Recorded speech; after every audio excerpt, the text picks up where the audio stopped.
तेने ब्रह्मणिना यदि कवये मुह्यन्ति यत्सुराय तेजो वर्मिदं यथा विनिमयो यत्तते चक्रुमिषा तन्नासेन सदनिरस्तकुहकं सत्यं परं धीमहि धर्म पूजिता कैतववस्व परमो निमत्स शरणं सतं वेदं वास्तवमत्र वस्तु शिवदं तापत्रयोमूलं श्रीमद्भागवते महामुनिकृते हिंमापररीश्वरः शत्रुर्हृदि अवरुद्धते यस्य कितिवे शिशुभिः तत्क्षणात् निगमाकल्पतरो गलितं फलं सुगमगतं मृदानवसंयुतं यथा भागवतं रसमलयं मुहुर्मुहुरसिका भुवि भावुका हे कृपालु गुरुमूर्ति बाप बाন্ধৱ ভকত বৈষ্ণৱ সমস্ত আপোনাক আজি সাক্ষাৎ বৈকুণ্ঠৰ পাৰিষদ স্বৰূপ ভকত ভগৱন্ত আমি কৃপালু আপোনাক গুৰুমূৰ্তি ভকত বৈষ্ণৱৰ চৰণত পুনশ্চ লক্ষ লক্ষ কোটি কোটি নমস্কাৰ জনাই সেৱা জনাই আপোনালোকৰ আজ্ঞা আৰু আশীৰ্বাদ লৈ ভাগৱতৰ ষষ্ঠ স্কন্ধৰ বিষ্ণু দূতৰ দ্বাৰা নাম মহাত্ম্য কথা ই নিগদতে পোক শুনা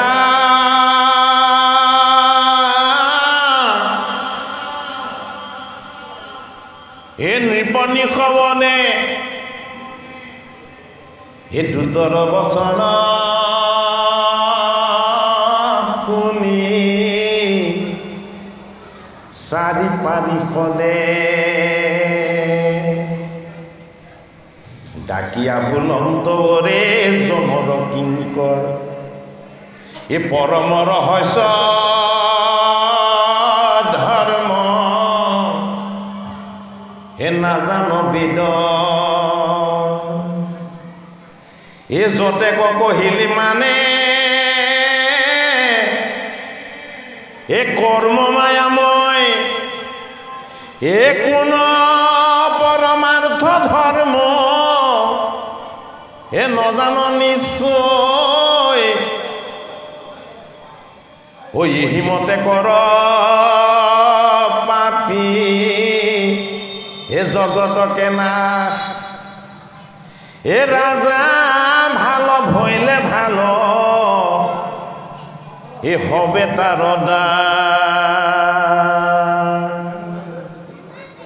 কিছু নজান কদম দিবাক লাগে যাক এ পাইলে ক ধর্মে ধর্ম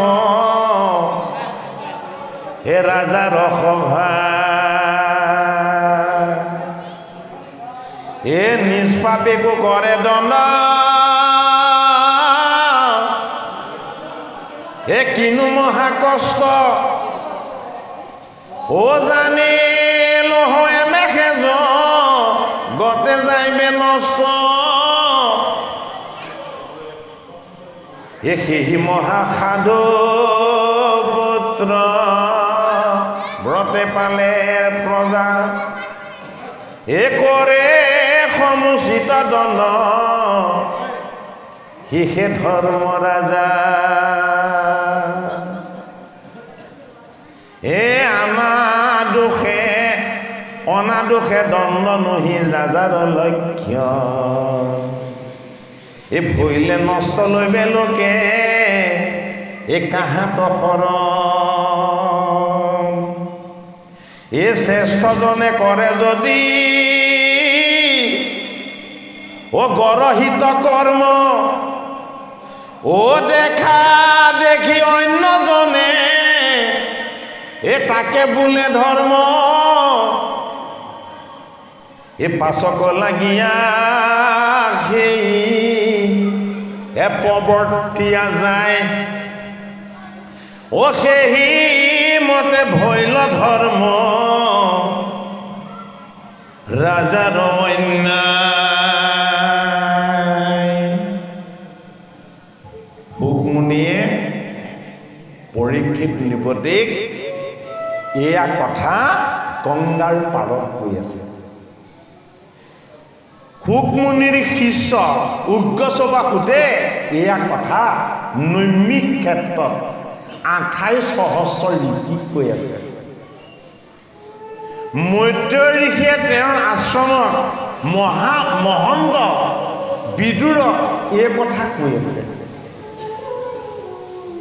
এই কথা ভাগৱতৰ 11 স্কন্ধত উদ্ধৱ মহন্তক ভগৱান কৃষ্ণই কৈ আছে। এই কথা পাতালত অনন্ত নাগে সহস্ৰ বজনেৰে কৈ দে 4 সিদ্ধক কৈ আছে। কিয় কৈ আছে? এয়া ভগৱান কৃষ্ণৰ কথা। এয়া ভগৱান কৃষ্ণৰ গুণ যশ আৰু লীলা। এয়া সাধাৰণ কথা নহয়, এয়া ঈশ্বৰৰ চৰিত্ৰ। বোলে কি কৃষ্ণৰ চৰিত্ৰ পৰম অমৃত। 8ম স্কন্ধত আমাক দিব অমৃত মন্থন। যি অমৃত দেৱতা আৰু অসুৰ 2 কুল লগ হৈ মন্দৰ পৰ্বত দাঙিবই নোৱাৰিলে। গৰুৰৰ পিঠিত উঠাই আনিলে, আকৌ মন্দৰ হুৰুককে দধি সমুদ্ৰত সোমাই গুচি গ'ল, ৰবলৈ ঠাই নাই। আকৌ ঈশ্বৰে কুৰ্ম ৰূপ ধৰি সেই মন্দৰ পৰ্বত আকৌ উঠাই আনিছে। তাৰ পাছতো অমৃত বন্ধন নহয়। আকৌ কৈছে ইমান দীঘল লেজুডাল ক'ত পাবা, ৰছীডাল ক'ত পাবা, পাতাললৈ যোৱা। মোৰ এই সৰ্প বাসুকীৰ ইচ্ছা হ'লে তেওঁ কলেবৰটো যিমান দীঘল কৰিব লাগে দীঘল কৰি দিব পাৰে। সেইটো কাৰণে বাসুকীক আনাগে। বাসুকীক আনি 2টা ভাগ হৈছে, এফাল হৈছে দৈত্য সিফাল হৈছে দেৱতা। আমি যদি 1ৰ পৰা 10লৈকে অংককেইটা চাওঁ, হয়নে? কিন্তু 9তে অংক শেষ। 1ৰ পৰা অংক নাই আৰু, হয় ন? 10ৰ পৰা অংক নাই। 10ৰ পৰা কি সংখ্যা। 1টো দিছে আমাক প্ৰত্যেককে বুজাবলৈ। বোলে কি এজনেই ঈশ্বৰ, এটাই সূৰ্য, এখনেই পৃথিৱী, এটাই তত্ত্ব, এখনেই শাস্ত্ৰ। যিজনে কয় সেইজন কৃষ্ণ, আৰু যি শুনিছে কৃষ্ণ ভগৱান। সেইটো কাৰণে সংখ্যা কেৱল প্ৰাৰম্ভ 1। 1ৰ পাছত 2 গুণ হ'ল। বোলে কি মোৰ পক্ষ 2টা, এটা হ'ল অসুৰ, এটা হ'ল দেৱতা। মোৰ পক্ষ 2 ভাগ। বোলে এভাগ যদি ধৰ্ম, সিভাগ অধৰ্ম। মোৰ প্ৰকৃতি 2টা, এটা যদি পৰা, সিটো হ'ল অপৰা। সেইটো কাৰণে 2, হয়নে? আমাকো 2 কৰি দিলে। বোলে কি তোমাৰ আত্মা ঈশ্বৰ এক তত্ত্ব, হয়নে বাৰু? কিন্তু তোমাৰ হাত 2খন দিছো, ভৰি 2টা দিছো, চকু 2টা দিছো, কাণ 2খন দিছো, হয়নে নহয়? কিন্তু কথা ক'বলৈ মুখ 1খন দিছে। ঘান শক্তি ফুটা 2টা দিছে যদিও নাক এটাই, হয়নে বাৰু? গতিকে আমাক এক তত্ত্ব দিছে যদিও 2খন হাত 2টা ভৰি 2টা তত্ত্বও দিছে। তাৰ পাছলৈ আহিছো আমি 3। বোলে তোমাক চব দিয়া নাই, 2টা এটা ঈশ্বৰৰ তত্ত্বক দিলো জীৱ হৈ। প্ৰকৃতিৰ তত্ত্বক দিলোঁ ভূত হৈ, আৰু তাৰ পাছত মই তোমাক একেলগে তিনিটা বস্তু দিছোঁ, বোলে কি তিনি অহংকাৰ। সত ৰজ তম তিনি অহংকাৰ দিছোঁ। এই অহংকাৰতে তুমি সদায় উঠলি থাকিবা, হয়নে বাৰু? যদি অহংকাৰতে উঠলি থাকিবলৈ ইচ্ছা নকৰা, তেতিয়াহ'লে চাৰিৰ ওচৰলৈ যোৱা, বোলে কি চাৰি বস্তু দিছোঁ, চাৰিটা তত্ত্ব দিছোঁ, হয়নে? চাৰিখন শাস্ত্ৰ দিছোঁ, চাৰি বেদ দিছোঁ, চাৰিটা দিশ দিছোঁ, হয়নে বাৰু? এই চাৰিবিলাকৰ লগত তুমি এক হোৱা, হয়নে বাৰু? চাৰিবিলাকৰ লগত এক হোৱাৰ পাছত কৈছে পাছলৈ যোৱা, বোলে কি পঞ্চভূতৰ দেহাটোলৈ যোৱা, পঞ্চপৰ্ব অবিদ্যাৰ তত্ত্ব বুজা, হয়নে বাৰু? পঞ্চ তন্মাত্ৰৰ তুমি সংজ্ঞাটো জানিবলৈ যত্ন কৰা। ব্ৰহ্মাকো খুৱাইছিলে পঞ্চপৰ্ব অবিদ্যাত, আৰু তোমাকো পঞ্চভূতৰ পঞ্চপৰ্ব অবিদ্যাতেই জগতৰ হৰিয়ে অচেতন কৰি খুৱাই দিছে। যদি এই অচেতন তোমাৰ চেতনাহীন অৱস্থাৰ পৰা তুমি যদি জাগ্ৰত হ'ব বিচাৰিছা, তুমি ছয় ওচৰলৈ যোৱা, বোলে কি ছজন ভকত নাম লোৱা, ছটা ঋতু হৰিৰ গুণ গোৱা, ছয়টা ঋতুতে, হয়নে বাৰু? তাৰ পাছত কৈছে এইদৰে তুমি সাতৰ ওচৰলৈ যোৱা, বোলে কি সাতটা বাৰ তুমি দি থাকা, সাতখন পাতাল তুমি বুজি লোৱা, সপ্ত স্বৰ্গৰ তত্ত্ব অনুভৱ কৰা, হয়নে? সপ্ত বৈকুণ্ঠৰ ঈশ্বৰ তত্ত্ব তুমি দৰ্শন কৰা। অষ্টমত দিছে আমাক কি অষ্ট প্ৰকৃতি, অষ্ট ঈশ্বৰৰ ঐশ্বৰ্য, অষ্ট সাধনা, এই সমস্তখিনি তত্ত্ব বুজাই আমাক দিছে কি অষ্টম স্থান। ভাগৱতৰ অষ্টমত দিছে কি চাৰিটা বস্তু, গা গজেন্দ্ৰ উপাখ্যান, সমুদ্ৰ মন্থন, বলি চলন আৰু মৎস্য চৰিত্ৰ। এই অষ্ট সিদ্ধিৰ তত্ত্ব তোমাক কি লাগিছে? ভাগৱতৰ অষ্টম স্কন্ধৰ কথা শ্ৰৱণ কীৰ্তন কৰা, বোলে কি অহংকাৰী গজেন্দ্ৰ পাৰিষদ হৈ গুচি গ'ল, হয়নে বাৰু? অষ্ট সিদ্ধি অনিমা লঘিমা প্ৰকাম্য প্ৰাপ্তি ইষিত প্ৰসিদ্ধ আৰু কামবাস্যতা, এইবিলাক অষ্ট সিদ্ধিৰ তত্ত্বতকৈও শ্ৰেষ্ঠ ভগৱন্তৰ চৰণ সেৱা। যদি কেনেবাকে ৰজা যদি কেনেবাকে ধৰ্মিষ্ঠ নহয়, ৰজাৰ দূতে যদি কেনেবাকে অধৰ্ম কৰে, তেতিয়াহ'লে জগতত ধৰ্ম প্ৰৱৰ্তন কোনেও কৰিব নোৱাৰিব। ভাগৱতৰ ষষ্ঠ স্কন্ধত কোনে ভুল কৰা দেখুৱাইছে? যমদূতে ভুল কৰা দেখুৱাইছে। ভাগৱতৰ ষষ্ঠ স্কন্ধত ভুল কৰা দেখুৱাইছে কোনে? যম ৰজাই ভুল কৰা দেখুৱাইছে। যম দূত আৰু যম ৰজা এই দুইজনৰে ভুলৰ শুধৰণি কৰি দিছে কোনে? বিষ্ণুদূতে। বৈকুণ্ঠৰ পাৰিষদে, বৈকুণ্ঠৰ পাৰিষদেহে জানে বৈকুণ্ঠপতিৰ আচল ভক্তিৰ তত্ত্ব, নেজানে যমে, নেজানে যমদূতে। আমাক সেই কথাখিনি কৈছে। গংগাৰ পাৰত পাণ্ডৱৰ নাদী পৰীক্ষিতত শুকদেৱ ভগৱানে কৈছে, নিগদতি শুক শুনা নিপনিষবদে দূতৰ বচন শুনি চাৰি পাৰিষদে। দূতে কি বুলি কৈছিলে? বোলে আমাৰ ৰজা যমে আমাক কৈছে, যি বেদৰ বিহিত কৰ্ম কৰিব তাক তোমালোকে শাস্তি নিদিবা, আৰু বেদৰ অবিহিত কৰ্ম যি কৰিব তাক তোমালোকে ধৰি আনি শাস্তি দিবা। এইজন অজামিলে বেদৰ বিহিত কৰ্ম একো কৰা নাই, বেইচাত পতিত হৈ 10টা পুত্ৰ জন্ম দি পুত্ৰ আৰু সংসাৰৰ মায়ামোহত পৰি তেওঁ কেৱল গোটেই জীৱনটো অধৰ্ম অন্যায়কে কৰিলে, আৰু অন্তিম সময়ত তেওঁ প্ৰভুক মনত পেলোৱা নাই। তেওঁৰ কনিষ্ঠ পুত্ৰটোক মাতি আছে মৃত্যুৰ সময়ত। কনিষ্ঠ পুত্ৰটোৰ নাম কি ৰখা হৈছিলে? নাৰায়ণ। সাৰে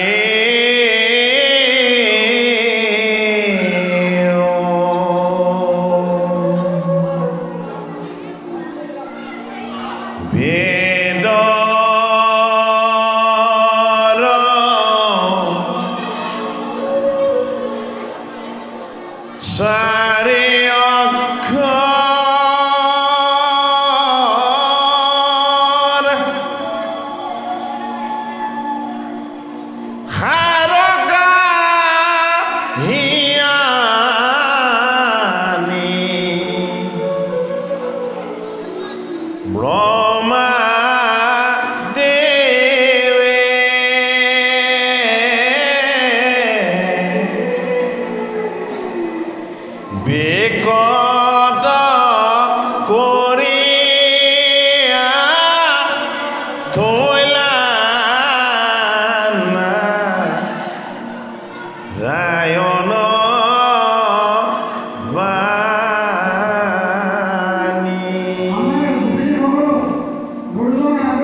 কৰো আমি চিত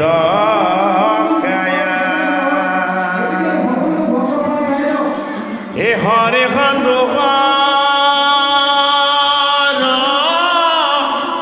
কাৰণ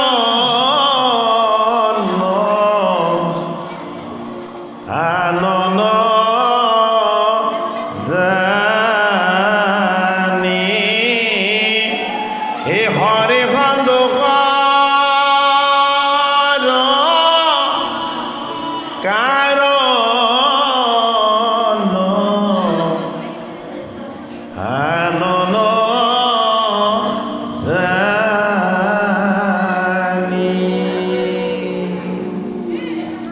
জনদূতে ক'লে বেদৰ কথা বেদৰ বিহিত কৰ্ম কথা সৃষ্টিকৰ্তা বৰমাই দিলে কি 4 বেদৰ সাৰ তত্ত্ব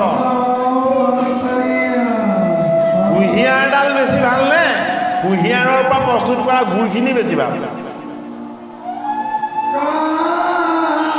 কুঁহিয়াৰডাল বেছি ভালনে কুঁহিয়াৰত থকা ৰসখিনি বেছি ভাল হয়নে বেদ হ'ল কুঁহিয়াৰডাল বেদৰ তত্ত্ব ভগৱানৰ নাম তাৰ পৰা প্ৰস্তুত কৰা মধুখিনি গুড়খিনি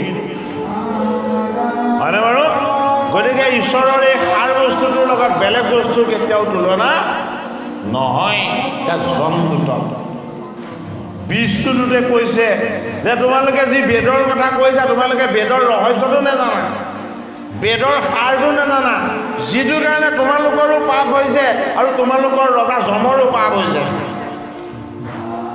গতিকে জমদূত আৰু যম ৰজা এই দুইজন পাপৰ পৰা মুক্ত হ'ব কাৰ দ্বাৰা বিষ্ণুদূতৰ দ্বাৰা এতিয়া বিষ্ণুদূতে কি ক'ব বিষ্ণুদূতে ভগৱানৰ নামৰ মহিমা ক'ব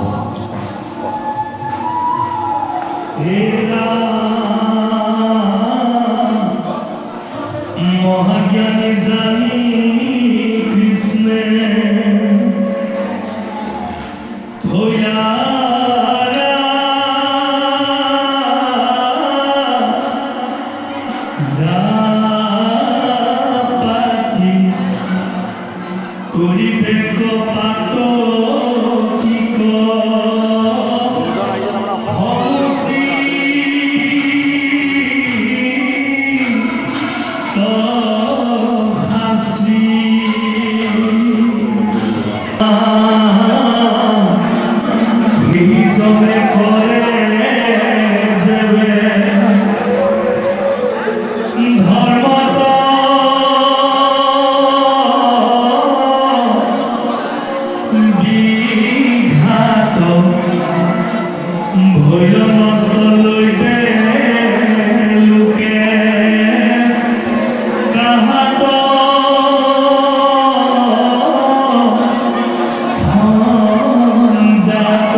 হে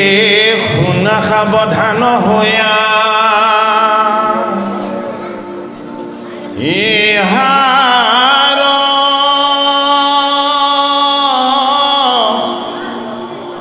উত্তৰ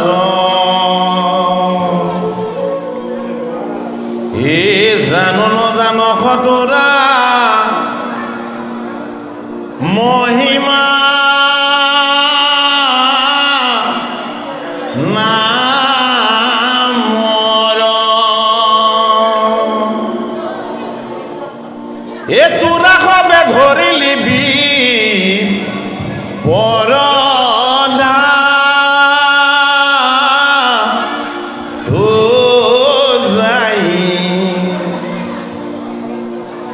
নাৰায়ণ নাম উষা ৰিলে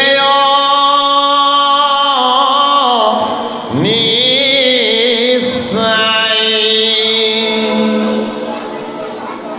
হয়েতে কে কৰিলে ইতু ইজে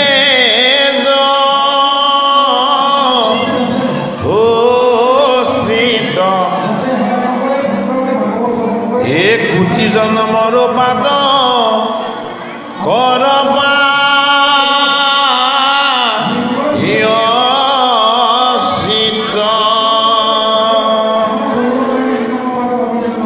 চাৰিজন বৈকুণ্ঠৰ পাৰিখনে তিনিজন যমদূত আৰু যম ৰজা এই দুইজনৰ ভুলটো দেখুৱাই দিছে যদি আমি পাপ কৰোঁ পাপৰ ফলটো আমি জীৱন ভোগ কৰিব লাগিব আমি যদি পুণ্য কৰোঁ তেতিয়াহ'লে অৰ্জিত পুণ্য কোনেও কাৰো পৰা কাঢ়ি নিব নোৱাৰে ভাগৱত শাস্ত্ৰত ভগৱানৰ নিৰ্গুণ যি নাম বস্তুৰ মহিমা এই নিৰ্গুণ নাম বস্তুৰ মহিমাটো দেখুওৱা হৈছে আমাৰ লগত যম আছে যম কি হৈ আছে আমাৰ জীৱনৰ আয়ু ৰেখাডাল হৈ আছে সেইটো কাৰণে যম হ'ল আমাৰ ৰজা কি ৰজা মৃত্যুপতি জন্মতে যম আহি আমাৰ লগত যোগ হৈছে আৰু মৃত্যুৰ অন্তিম দিনটোত যম আমাৰ পৰা বিদায় ল'ব এইটো কাৰণে যম দূত তিনিজনক তেওঁ বহুৱাই থৈছে আয়ু ৰেখাৰূপী যমে ক'ত বহুৱাই থৈছে কণ্ঠ শক্তিত বহুৱাই থৈছে কপক হজম শক্তিত বহুৱাই থৈছে পিত্ত আৰু আমাৰ দেহৰ যিটো নাৰ্ভ আৰু স্কেলিটন চিষ্টেম তাত বহুৱাই থৈছে বাতক এই দেহতে তিনিজন যমদূত বহি আছে ক'ত বাহিৰত যমদূত আছে কফ বাত পিত্ত এই তিনিজন আমাৰ যমদূত এই তিনিজন যমদূত ভগৱন্তৰ যমদণ্ড মৃত্যুদণ্ড ধাৰণ কৰা যমে আমাৰ দেহত বহুৱাই থোৱাৰ লগতে যমে আৰু দুজন অনুচৰক আমাৰ মনত বহুৱাই থৈছে মনত বহুৱাই থোৱা অনুচৰ দুজনৰ নাম হ'ল এজনৰ নাম হ'ল চিত্ত আৰু এজনৰ নাম হ'ল গুপ্ত এই চিত আৰু গুপ্ত এই দুজন কি এই দুজন আমাৰ মনৰ মাজত থকা দুটা বৃত্তি মনৰ শুদ্ধ অৱস্থাটোক কোৱা হয় চিত্ত আৰু ঈশ্বৰৰ লগত এক হ'ব পৰা অৱস্থাটোক কোৱা হয় গুপ্ত সেইটো কাৰণে এই চিত্তগুপ্তই আমি কি কৰিছোঁ এই সকলোবিলাক আমাৰ হৃদয়তে থাকি সকলোবিলাক চাই থাকে আৰু লিখি থাকে অন্তিম সময়ত চিত্তগুপ্ত এটা একাউণ্টটো খুলি দিয়ে যে এই জীৱটোৱে যদি পাপ কৰিছিলে তেতিয়াহ'লে কফ বাত পিত্তৰূপী তিনিজন যমদূতে কষ্ট দি এই জীৱটোক মৃত্যু দি পাতালৰ তলত থকা যি নৰক কিমান নৰক আছে 84 লাখ নৰক আছে এই 84 লাখ নৰকৰ 28খন নৰক আমাৰ যে দেহটোতে বাস কৰে জীৱন্ত কালত কৰা যিখিনি যান্ত্ৰণা ভোগ সেয়া হ'ল 28খন নৰকৰ পাৰ্থিৱ যান্ত্ৰণা আৰু জীৱটোৱে যিখিনি দুখ কষ্ট ভোগ কৰিব সেইখিনি জীৱৰ দুখ ক'ত ভোগ কৰিব সেইখিনি নৰকত ভোগ কৰিব যমদূতবিলাকৰ দ্বাৰা ভাগৱত আত্মাৰ শাস্ত্ৰ মনুষ্যৰ সুখ দুই প্ৰকাৰৰ বুলিহে ভাগৱতে কৈছে এবিধ হ'ল স্থায়ী সুখ, এবিধ হ'ল অস্থায়ী সুখ। স্থায়ী সুখটোক কোৱা হয় অত্যন্তিক সুখ আৰু অস্থায়ী সুখটোক কোৱা হয় বিষয় সুখ। এইটো কাৰণে বিষয়টো বিষময়। আমাৰ বিষয়টো প্ৰথম ক'ত লাগে? আমাৰ প্ৰথম বিষয়টো লাগে জিভাখনত। বিষময় বিষয়টো প্ৰথম জিভাত লাগে। এই জিভাৰ পৰাই আৰম্ভ হয় লোভ। লোভটো গৈ মনত বাস কৰে, নেপালে কোট আহি যায়, অহংকাৰ আহি যায়। এইদৰে আমাৰ বিষয়বিলাক বাঢ়ি বাঢ়ি গৈ থাকে। এই বাঢ়ি গৈ থকা বিষময় বিষয়বিলাকক যদি আমাৰ পৰা যদি আমি আঁতৰ কৰিব বিচাৰোঁ, তেতিয়াহ'লে আমি ঐত্যান্তিক সুখৰ ফালে যাব লাগিব। যিটো সুখ বাঢ়িলে বাঢ়ি গৈ থাকে, যিটো সুখ এবাৰ পোৱাৰ পাছত কোনেও কাঢ়ি নিব নোৱাৰে, এই ঐত্যান্তিক সুখৰ অনন্তমুখী যিটো ঈশ্বৰৰ মহিমা, তাকে আমাক ষষ্ঠ স্কন্ধত দিছে অজামিল উপাখ্যান বুলি। অজ মানে যাৰ জন্ম মৃত্যু নাই। কাৰ? আমাৰ লগত থকা আত্মা ঈশ্বৰৰ। অমিল মানে কি? অমিল মানে হ'ল আমাৰ পঞ্চভূত, এই দেহটো, তাৰ লগত থকা 10 ইন্দ্ৰিয় আৰু তাৰ লগত থকা 11 ইন্দ্ৰিয় মন, এই 16টা বিকাৰ। এই 16টা বিকাৰ কেতিয়াও নিমিলে। কাৰ লগত? আমাক ধৰি থকা আত্মা ঈশ্বৰৰ লগত। গতিকে আমাক ধৰি থকা আত্মা হ'ল কি? জন্ম মৃত্যুহীন। কিন্তু আমাৰ লগতে থকা জীৱ মৃত্যুমুখীহে, কিন্তু কি মৰণশীল নহয়। এই অজামিল ৰূপী আমাৰ এই জীৱটোৱে যদি জীৱনত পাপ কাম কৰে, তাৰ পৰা আমি দুখ কষ্ট ভোগ কৰিব লাগে। আৰু এই অজামিল ৰূপী জীৱটোৱে যদি জীৱনত কেনেবাকে নজনাকে নভবাকে বিবেকৰ যোগেদি নহয় অনিচ্ছাকৃতভাৱে যদি পুণ্য সঞ্চয় কৰে, তেতিয়াহ'লে সেই পুণ্যৰ পৰা কেতিয়াও বঞ্চিত হ'ব নেলাগে। অজামিলৰ 10জন পুত্ৰ কি? আমাৰ এই দেহত থকা 10টা ইন্দ্ৰিয়। কনিষ্ঠ পুত্ৰৰ নাম ৰাখিলে নাৰায়ণ। আমাৰ কনিষ্ঠ ইন্দ্ৰিয়টো কি? আমাৰ কনিষ্ঠ ইন্দ্ৰিয়টো হ'ল বাক শক্তি। এইটো কাৰণে বাক শক্তিটোৰ নামেই হ'ল নাৰায়ণ।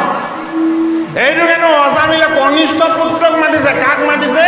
নাৰায়ণক মাতিছে। এই নাৰ মানে জল, অয়ন মানে আশ্ৰয় কৰি থকা, শয়ন কৰি থকা। আমাৰ দেহৰ কণ্ঠ শক্তিত, জল শক্তিত, এই ঈশ্বৰৰ শক্তিতে আশ্ৰয় লৈ আছে কোনে? আত্মা ঈশ্বৰে। গতিকে আমি সজ্ঞানে বা অজ্ঞানে এই আত্মা ঈশ্বৰক যদি কেনেবাকৈ স্মৰণ কৰোঁ, আমাৰ কায় বাক্য মন এই সকলোবিলাকে পুণ্যৰ ভাগ পায়। ষষ্ঠ স্কন্ধত আমাক দিছে কি? অজামিল উপাখ্যান। এই প্ৰথম দ্বিতীয় স্কন্ধে চৰণ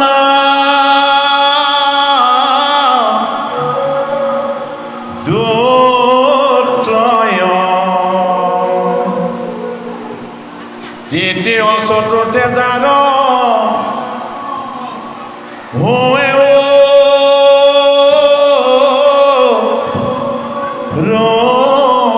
হৃদয়, হে নাভি দেখে পঞ্চম স্থে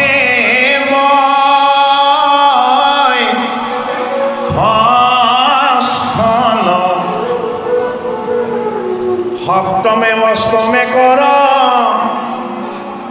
কমল যুগল, এই কণ্ঠ দেখে নৱমদ সমে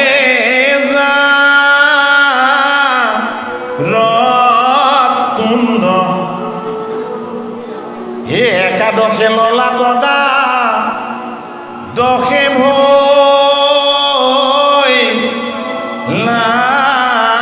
মুণ্ড, অ হে ভাগৱতৰ ৰতি নোহৰ, হে তমালস দিশবৰ্ণ শ্যামত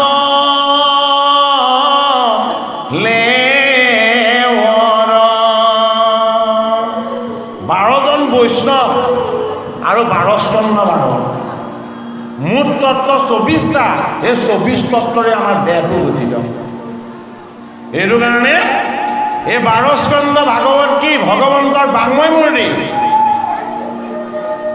এয়া কোনো দেহৰূপ নহয়, এয়া আত্মাৰূপ আৰু পৰমাত্মাৰ তত্ত্বৰূপ। সেইটো কাৰণে ভাগৱতক কি বুলি কোৱা হয়? ভাগৱতক ভগৱন্ত বুলি কোৱা হয়। য'ত অনন্ত ঈশ্বৰে নিজৰ মহিমা প্ৰকাশ কৰি আছে। সেইটো কাৰণে মোৰ স্কন্ধ কি? মোৰ বাক্যৰূপ। প্ৰথম স্কন্ধ মোৰ বাম পদ, দ্বিতীয় স্কন্ধ মোৰ সোঁ পদ, তৃতীয় স্কন্ধ মোৰ বাম উৰু, চতুৰ্থ স্কন্ধ মোৰ সোঁ উৰু, পঞ্চম স্কন্ধ মোৰ নাভি, ষষ্ঠ স্কন্ধ মোৰ হৃদয়, সপ্তম স্কন্ধ মোৰ বাম হস্ত পদ্ম, অষ্টম স্কন্ধ মোৰ সোঁ হস্ত পদ্ম, নৱম স্কন্ধ মোৰ কণ্ঠ, দশম স্কন্ধ মোৰ মুখ পদ্ম, একাদশ স্কন্ধ মোৰ ললাট আৰু দ্বাদশ স্কন্ধ হ'ল মোৰ শিৰ।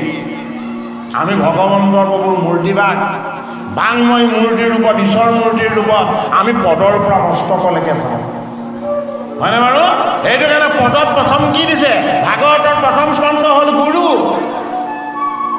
দ্বিতীয় স্কন্ধ হ'ল গুৰুৱে দিয়া জ্ঞান, তৃতীয় স্কন্ধ হ'ল গুৰুৱে দিয়া জ্ঞানৰ ৰহস্য, আৰু চতুৰ্থ গুৰুৱে দিয়া জ্ঞানৰ তত্ত্ব, আৰু চতুৰ্থ স্কন্ধ হ'ল কি? ৰহস্য। এই ৰহস্যৰ পূৰ্ণ প্ৰকাশ কৰিব হৈছে পঞ্চমৰ পৰা। পঞ্চম স্কন্ধৰ পৰা দ্বাদশ স্কন্ধলৈকে কেৱল ভাগৱত ভগৱন্তৰ ৰহস্য প্ৰকাশ হৈছে। আৰু দশমত কি হৈছে? দশমত আমাৰ 10 ইন্দ্ৰিয়ই যিদৰে এই অজামিলৰ পুত্ৰৰ কণ্ঠত বাক শক্তিত আহিছিলে, কি আমি শিশু হৈ থাকোঁতে বগাইছোনে, থিয় ডঙা দিছোনে, এয়া সোধাৰ পাছত সোধে কি বুলি? মাত ফুটিছেনে? গতিকে আমাৰ আটাইতকৈ কনিষ্ঠ ইন্দ্ৰিয়টোৱে হ'ল বাক ইন্দ্ৰিয়। এই কনিষ্ঠ ইন্দ্ৰিয়ৰ তত্ত্বক সাক্ষাৎ কৰি অজামিলে ৰাখিছিলে পুত্ৰৰ নামটো কি? নাৰায়ণ। এই কনিষ্ঠ ইন্দ্ৰিয়টোৰ শক্তিতে আছে কি? ঈশ্বৰ শক্তি। যাৰ বাক্যে ভূয়া আছে বেদ, বেদ ভগৱানৰ বাক্যত হৈছে। পৰম প্ৰতিটো তৰয়ত আহাৰ নামে, সেইটো কাৰণে তেওঁৰ নাম ল'লে পৰম প্ৰতিজনো উদ্ধাৰ হৈ যাব পাৰে। আমাক ষষ্ঠ স্কন্ধত এতিয়া কি দিছে? এই অজামিল ৰূপী জীৱটোৱে কনিষ্ঠ ইন্দ্ৰিয়ক যদি কেনেবাকে ভগৱত চিন্তনত, ঈশ্বৰ চিন্তনত, ভগৱন্তক স্মৰণত যদি কেনেবাকে ব্যৱহাৰ কৰে, তেতিয়াহ'লে আমাৰ কি হ'ব? কণ্ঠ শক্তিটো সবল হ'ব, হজম শক্তি পিত্ত ভাল হ'ব। এই কণ্ঠ শক্তি আৰু পিত্ত শক্তি দুটা যদি সবল হৈ থাকে, তেতিয়াহ'লে বাটৰূপী বিষবোৰ আমাৰ গাত হ'ব নোৱাৰে। মানুহৰ বাক শক্তিৰ যোগেদি বডিৰ টক্সিনবিলাক বাহিৰ হৈ যায়। ভগৱানৰ নাম শক্তিৰ যোগেদি আমাৰ স্কেলিটন চিষ্টেম আৰু নাৰ্ভ চিষ্টেম, এই চিষ্টেমবিলাক এক্টিভ হৈ যায়। সেইটো কাৰণে আমি ধনী কৰি সুৰ সঞ্চাৰ সবল কৰি পঞ্চমত সুৰ ধৰি যিদৰে ভগৱন্ত কৃষ্ণই বৃন্দাবনত বাঁহী বজাইছিলে, ঠিক সেইদৰে আমি পঞ্চমত সুৰ ধৰি ভগৱন্তৰ গুণ কীৰ্তন কৰিব লাগে। ভাগৱত ভগৱন্তৰ গুণ, যশ, লীলা, তত্ত্ব, মৰ্ম আৰু মহিমা। ষষ্ঠ স্কন্ধ হ'ল ভাগৱত ভগৱন্তৰ হৃদয়। ভগৱন্তৰ হৃদয়ত কোন থাকে আৰু ভকতৰ হৃদয়ত কোন থাকে? ভকতৰ হৃদয়ত থাকে ভগৱান, ভগৱানৰ হৃদয়ত থাকে ভকত।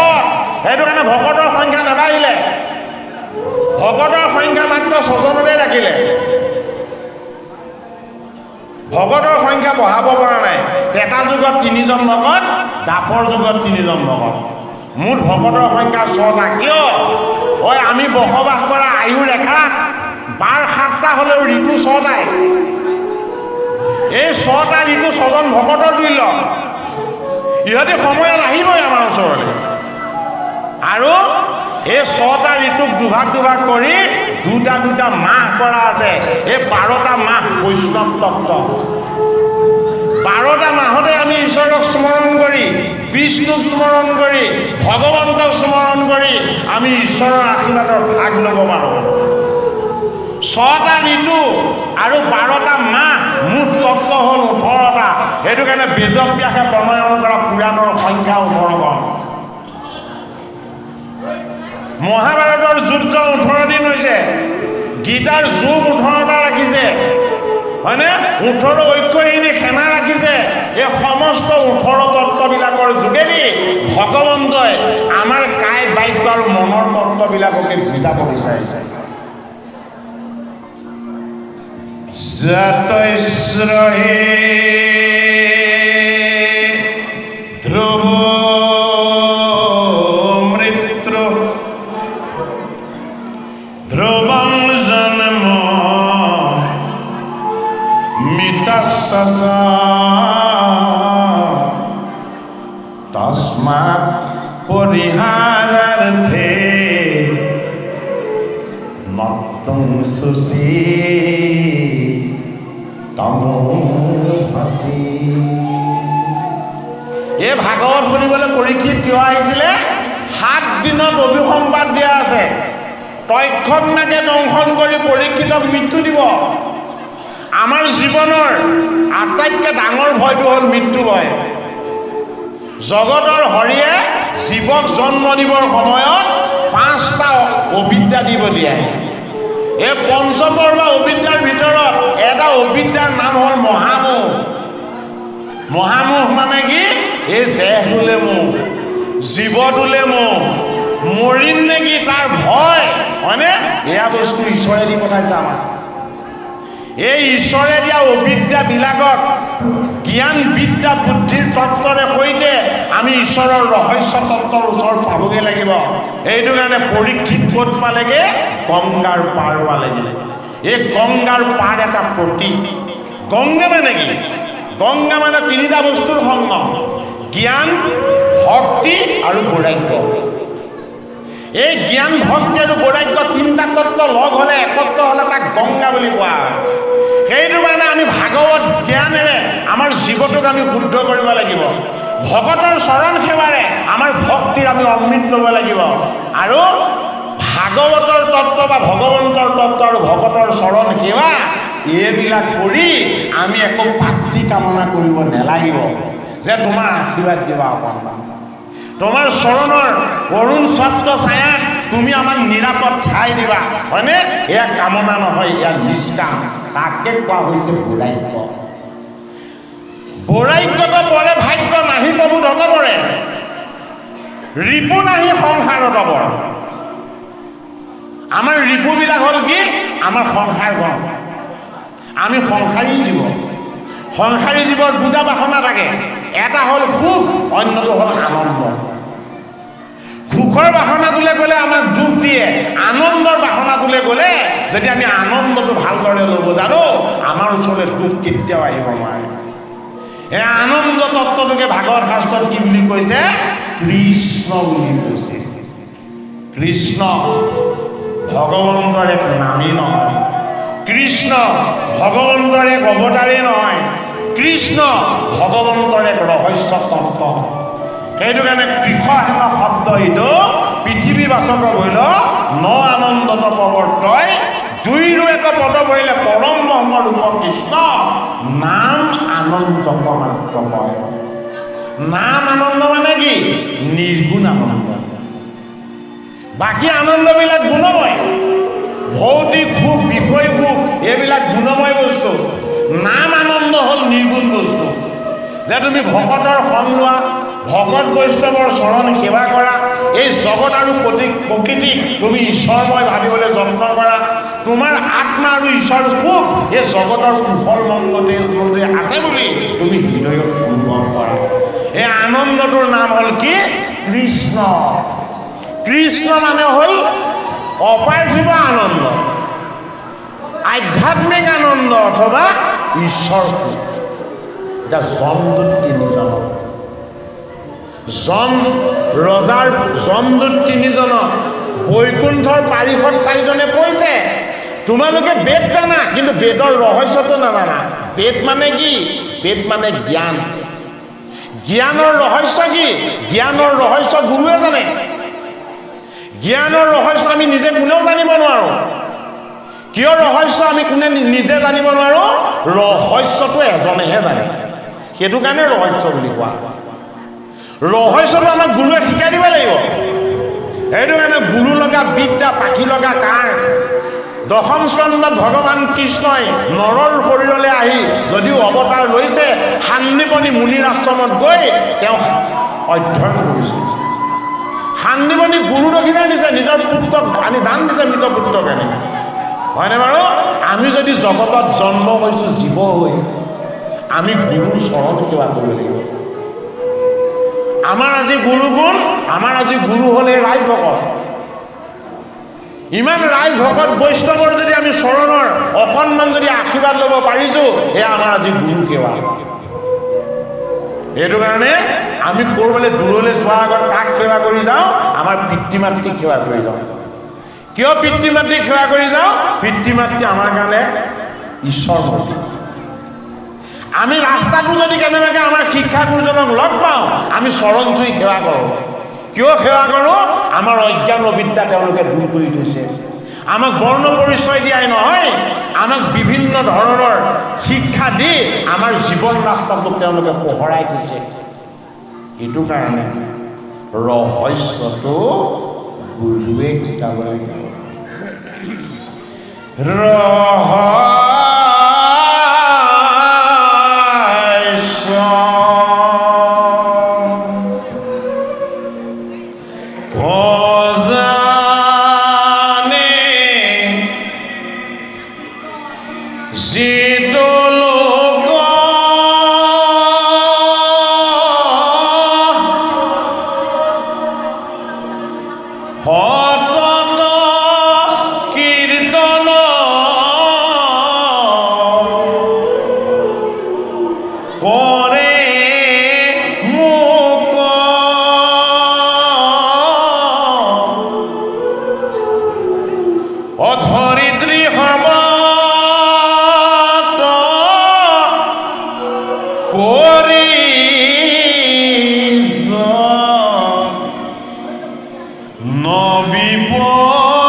বৈকুণ্ঠৰ ভাগৱত শাস্ত্ৰ, এই বৈকুণ্ঠৰ কল্পতৰু ভাগৱত শাস্ত্ৰ শুকক পঢ়ালে, শিকালে, বুজালে আৰু জনালে।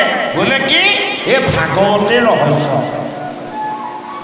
হে মোৰ পুত্ৰ সুখ, নন্দৰ দুলাল যদি কৃষ্ণ হয়, কৃষ্ণ মানে আনন্দ, নন্দৰ আনন্দ হ'ল কৃষ্ণ। আৰু মই যদি পদে বা পৰমেশ্বৰ ব্যাস, তুমিও মোৰ আনন্দ। বলে কি?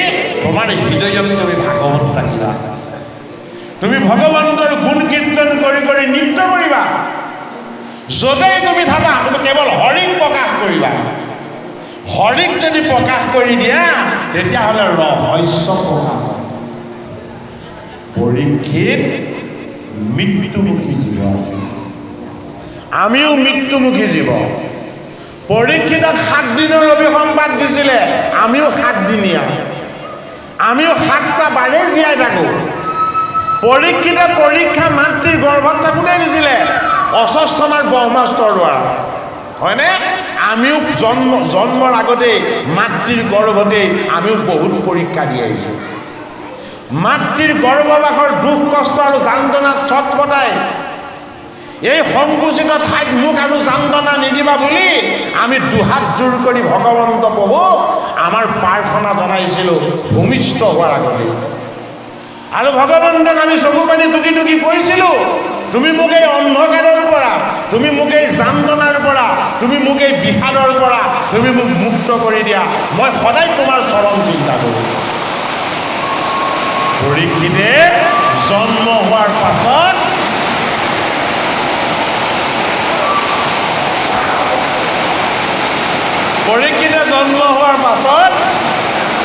ভগৱন্ত কৃষ্ণক যদিও গৰ্ভতে দেখা পাইছিলে, কৃষ্ণক পাহৰি থাকিলে।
Yeah.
উন্নত দান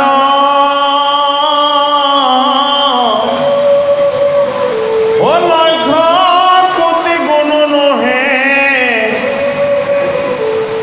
এ নামক মান এহে নবাবলি বাদিজ দুষ্ট দোৰাখয় অজ্ঞানে কৰি আচৰিতো মহাপাপচয় হে লক্ষ্য কোটি পায় যিটো নাহি কেনিছা হে এক নাম মাতে কেনে নিশ্চিতিয়া ও দেওয়াৰ উত্তৰ শুনিবিতি নিদুত ও হৰি নাম মহিমা কহন্তু অদ্ভুত তিনিজন জমদূতে বেদৰ অবিহিত কৰ্ম কৰিছে বুলি অজামিলৰ জীৱটোক বাঢ়ি কৰি লৈছিলে অজামিলে মৃত্যুৰ যন্ত্ৰণাত ছটফটাই কনিষ্ঠ পুত্ৰটোক মনত পেলাইছে কিয় আমাৰ আটাইতকৈ বেছি মোহ পুত্ৰ আৰু কন্যা থাকে পুত্ৰ আৰু কন্যাৰ মোহটোৱে আমাক যদিও মায়াত পেলায় এই মোহটোত কিন্তু কামনা নাথাকে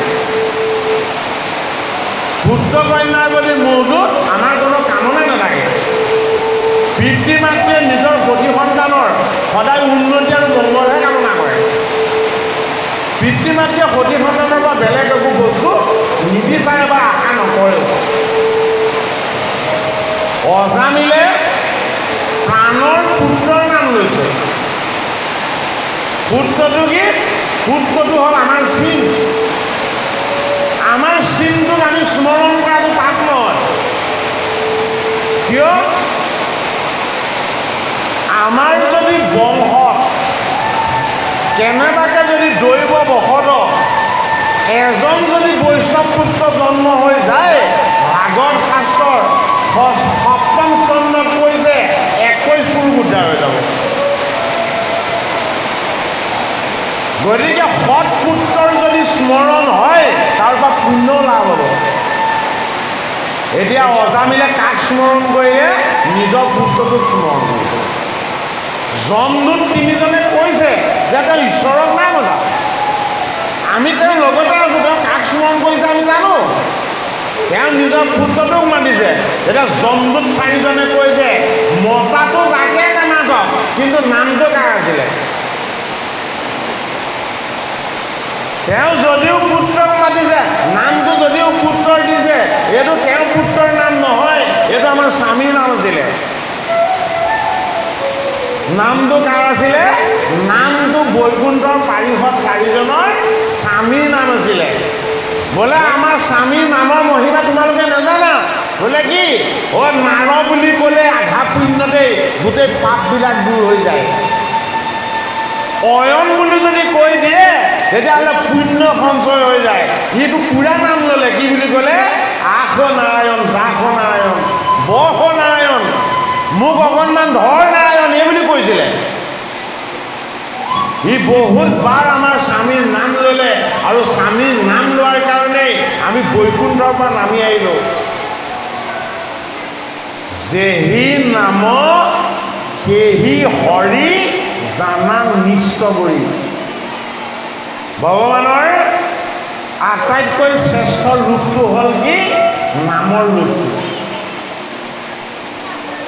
নামৰ ৰূপ আছে জানো নামৰ ৰূপ আৰু আকাৰ নাই হয়নে বাৰু সেইটো কাৰণে ভগৱানৰ নামটো কি বস্তু আত্মাৰ বস্তু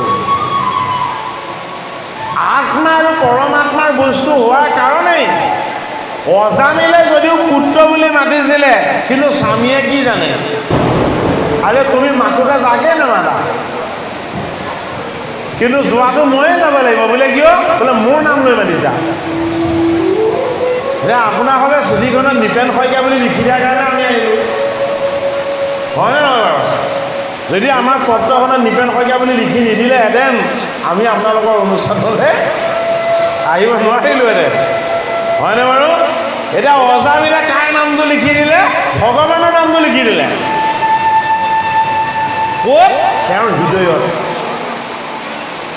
কিন্তু এইটোতে ভগৱানৰ নাম তেওঁ কিন্তু নাজানে। এতিয়া আমি যদি নেদেখাকে চাকি গছ চুই দিওঁ, আমাক ফুৰিবনে নুফুৰে? ফুৰিব। শিশু এটা আহি যদি জুই চুই দিয়ে, তাৰ গাত অগ্নিয়ে দহন কৰিবই, হয়নে? নামৰ ক্ৰিয়াটোৰ তদ্ৰুপ যে সজ্ঞানে বা অজ্ঞানে যদি কেনেবাকৈ আমাৰ মহাহৰিৰ নাম লয়, হেৰা যমদূত, তোমালোকৰ যম ৰজায়ো নাজানে নামৰ মহিমা। এইবাৰ তোমালোকৰ যম ৰজাকো ক'বাগে, আমাৰ স্বামীৰ নাম যি ল'ব তাক যাতে তোমালোকে আনিবলৈ নোযোৱা। এতিয়া যমদূত তিনিজনে মানি নলয় যে নামৰ যে ইমান শক্তি আছে, আমি কেনেকৈ মানি ল'ম? এতিয়া অজামিলক জীৱটোক নিবলৈ অহা এই যমদূত তিনিজনক বিষ্ণুদূত চাৰিজনে কৈছে, তোমালোকে যমদূত হৈ তোমালোকে জীৱবিলাকক শাস্তি দিয়া, আৰু আমি কি কৰোঁ? আমি মহাহৰিৰ চৰণ সেৱা কৰোঁ। মহাহৰিক যিসকলে বৈকুণ্ঠত তেওঁ চৰণ উপাসনা কৰি থাকে, আমিও তেওঁলোকৰ লগত মহাহৰিৰ চৰণ উপাসনা কৰি থাকোঁ। আমাৰ জন্ম নাই, মৃত্যু নাই, তোমালোকে আমাক চুবই নোৱাৰা। আৰু তেতিয়া যমদূত তিনিজনে এই বৈকুণ্ঠৰ পাৰিষদ চাৰিজনলৈ ভালকৈ চাইছে। কেনেকুৱা দেখিলে? বৈকুণ্ঠপতিৰ ৰূপটো আৰু এই পাৰিষদ চাৰিজনৰ ৰূপটো একেই দেখিলে। চাৰিজন পাৰিষদৰ ৰূপটো বৈকুণ্ঠপতিৰ ৰূপৰ সৈতে একেই, হয়নে? সেইটো কাৰণে ভা ব ৱ ত চাৰি বৰ্ণ। ভা মানে কি? পোহৰ। ভা মানে পোহৰ। গ মানে জ্ঞান, গতি, গুৰু।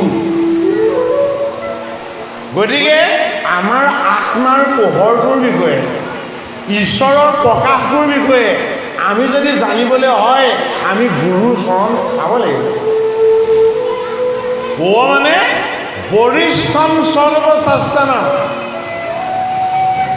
যিখন শাস্ত্ৰতকৈ ডাঙৰ শাস্ত্ৰ এই জগতত একো নাই। কি শাস্ত্ৰ? সেয়াই হ'ল ভাগৱত, সেয়াই হ'ল গীতা। আৰু ত মানে কি? তই ইব ভৱান্নৱে, এই ভাগৱত শাস্ত্ৰত যি শ্ৰৱণ কীৰ্তন কৰিব, সি ভৱ সংসাৰৰ পৰা উদ্ধাৰ হৈ যাব। এই ভাগৱতৰ তত্ত্বটো ক'ত আছে? ভগৱানৰ নামত আছে, ভগৱানৰ গুণত আছে, ভগৱানৰ লীলাত আছে। ভকত আৰু ভগৱন্তৰ ঈশ্বৰৰ সমস্ত তত্ত্বত এই ভাগৱত প্ৰকাশ হৈছে। সেইটো কাৰণে ভাগৱতৰ পোহৰটো কি? ভগৱন্তৰ নামৰ যিটো পোহৰ। এই নাম প্ৰকাশ কৰিছেগে ক'ত? ষষ্ঠ স্কন্ধত। কাৰ মুখেৰে? এজন মহাপাপীৰ মুখেৰে প্ৰকাশ কৰিছে। কিয় মহাপাপীৰ মুখেৰে ভাগৱতৰ নাম প্ৰকাশ কৰি দেখুওৱা হৈছে? নামৰ শক্তিৰ প্ৰমাণ দিবলৈ, যে যিসকল পুণ্যৱান আছিলে নাম লৈ লৈ সেইসকল বৈকুণ্ঠত থাকে। সেইসকল গুণ এই চাৰিজন পাৰিষদ। আৰু যি নাম ল'বলৈ আৰম্ভ কৰিছে তাক যমদূতে নিবলৈ আহিছিলে, যমদূতে নিব নোৱাৰিলে। গতিকে আমি ভগৱানৰ চাৰি বস্তু, গুৰু, দেৱ, নাম আৰু ভগৱান, এই চাৰি বস্তুৰ তত্ত্বৰ বিষয়ে আমাৰ কি লাগিব? জ্ঞান লাগিব, আমাৰ উপলব্ধি লাগিব। গতিকে আমি চাৰি বস্তুৰ বিষয়ে অকণমান ষষ্ঠ স্কন্ধৰ নাম মহিমাৰ তত্ত্বৰ লগত সংগতি ৰাখি আমি ক'ব বিচাৰিছোঁ।